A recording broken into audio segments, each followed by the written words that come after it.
Para onde é que vai a nossa jornada interior, no fim das contas? Hoje a gente vai meio que desenhar um mapa de um dos caminhos mais profundos que existem, a jornada da alma até o seu propósito final.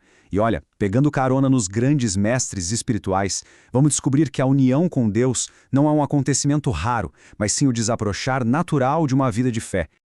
Então, para essa nossa escalada, o mapa tem, digamos, 5 paradas obrigatórias. A gente começa olhando lá para o topo, para o destino final. Depois, vamos ver aquele ponto de virada que impulsiona a gente para frente. Em seguida, as ferramentas que a gente precisa ter na mochila, os vales escuros que talvez seja preciso atravessar e, por fim, a vista lá do alto, a união transformadora. Vamos lá então. E a gente começa por onde?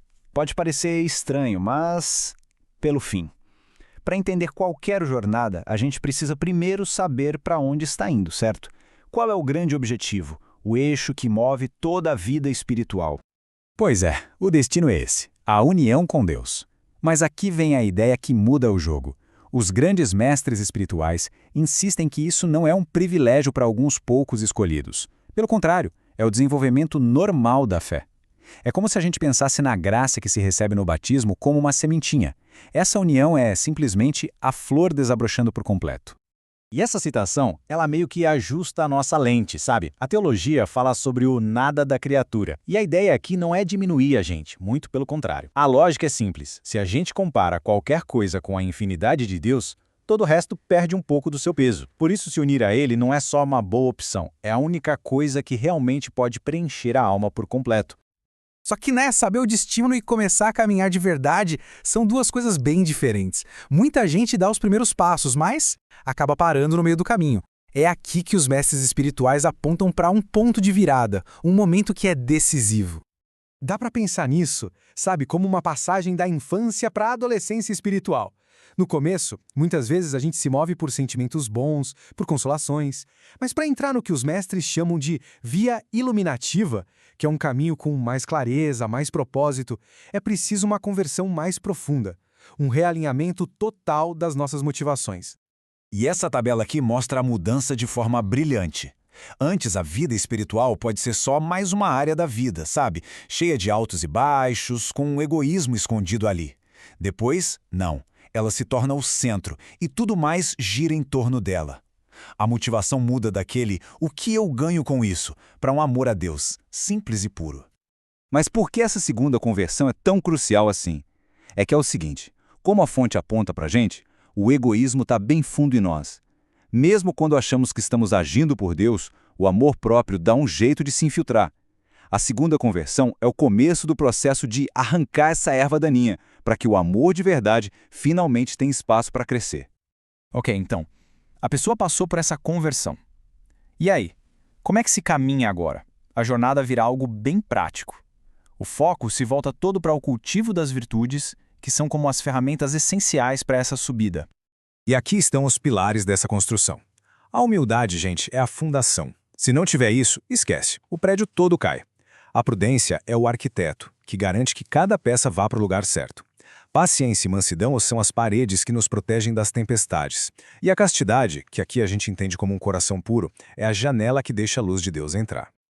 Eu acho essa analogia fantástica. Ela mostra que não existe crescimento espiritual sem uma humildade cada vez mais profunda. A lógica é, quanto mais alto você quer que o prédio seja, mais fundo o buraco tem que ser. É o reconhecimento, na prática, da nossa total dependência de Deus que permite que Ele construa algo grande em nós. E aqui, atenção, porque tem um ponto que é chave. Existem 2 tipos de prudência. A adquirida é o nosso bom senso, nossa inteligência prática. É como usar um mapa de papel. Mas para a jornada espiritual, a gente precisa da prudência infusa, que é um dom que vem de Deus. É como ter um GPS celestial, que permite ver as coisas não pela lógica do mundo, mas pela luz da fé, mostrando a vontade de Deus a cada passo. Bom, agora a gente entra no território que eu sei pode soar meio assustador, mas é fundamental. O caminho para o topo da montanha passa por uns vales escuros. Os místicos chamam de noites escuras. E a primeira coisa para entender é, elas não são um sinal de que algo deu errado. Muito pelo contrário, são um sinal de que a pessoa está sendo preparada para algo muito maior. Então, basicamente, a gente está falando de 2 grandes purificações. A primeira, a noite dos sentidos, acontece quando Deus meio que retira aquelas consolações sensíveis na oração. O objetivo é purificar nosso apego aos sentimentos para a gente buscá-lo por quem ele é. Já a segunda, a noite do espírito, é bem mais profunda. Ela purifica o espírito mesmo, preparando a alma para a união final. São João da Cruz, que é o mestre nesse assunto, dá para a gente alguns sinais, e um dos principais é este: aqueles métodos de oração que sempre funcionaram, tipo meditar usando imaginação, de repente param de funcionar. Isso pode ser bem frustrante, mas não é um fracasso, é um convite. É como se Deus estivesse falando: olha, deixa essas ferramentas de lado, agora quero me comunicar com você de uma forma mais direta, que vai além da sua mente. E isso tudo leva a gente para uma pergunta que parece um paradoxo, né? Se essa noite é uma obra de Deus, que é pura luz, por que a experiência é de escuridão, de sofrimento? E a resposta para isso é fascinante, e ela se divide em 3 pontos. Primeiro, a luz de Deus é tão, mas tão intensa que ela nos cega, do mesmo jeito que olhar direto para o sol. Segundo, essa luz pura funciona como uma luz negra, revelando todas as manchas, toda a poeira da nossa alma, e ver isso dói. E terceiro, diante da imensidão do oceano que é Deus, de repente a gente sente o quão pequena é a nossa gotinha. É uma purificação pela verdade. Depois de atravessar essas noites, a alma finalmente chega no amanhecer, que é a união. Este é o topo da montanha, o objetivo de toda a jornada. É aqui que os frutos daquela purificação toda aparecem com força total. E para entender essa progressão, Santa Teresa d'Ávila nos dá uma imagem que é simplesmente perfeita. No começo, a oração exige nosso esforço. É como tirar água de um poço, balde por balde.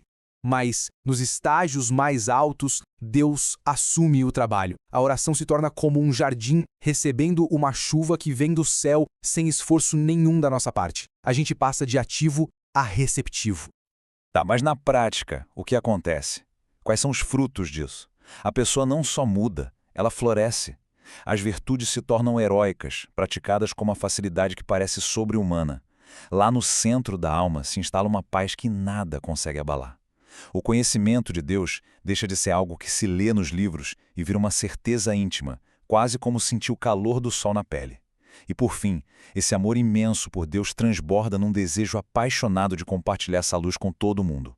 No ponto mais alto de todos, essa união ganha um nome: transformadora. Aqui, a alma é como que divinizada, se tornando uma imagem viva de Cristo. A vontade dela e a vontade de Deus se tornam uma só. Não porque uma foi anulada, mas por um alinhamento perfeito de amor. E a gente encerra com a pergunta que no fundo guiou toda essa nossa conversa.